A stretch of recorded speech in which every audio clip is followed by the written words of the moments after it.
I'm sure we're gonna still grow a lot. We have 20 million users today each month. I expect in 4 years we maybe have 100 or 200 million, something like that. Many startups around here, many investors. There's a vibrant startup scene already active, a good basis to grow startups. 4 years from now have continued to grow.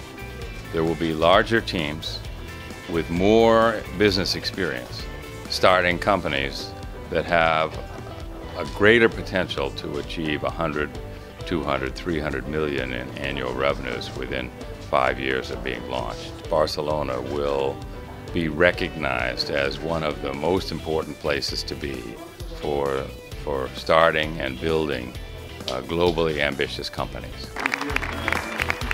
We will hopefully, in 4 years' time, we'll keep having pretty low interest rates, so that's, which will mean that startups can get a lot of money from people who are looking for interest, because startups sometimes can be high interest.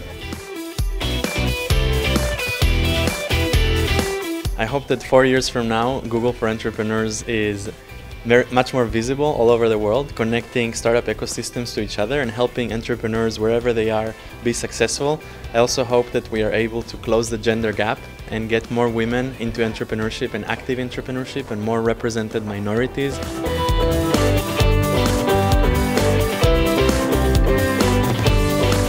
It's difficult to imagine how it will be that event in 4 years from now, because technology changed so much that even who knows if there is, and it makes sense to make an event like that in 4 years from now. I think, by the way, that if it makes sense, it will be awesome as that edition, even maybe bigger with more entrepreneurs here. But let's imagine who will be next year. That is the next challenge that we are facing.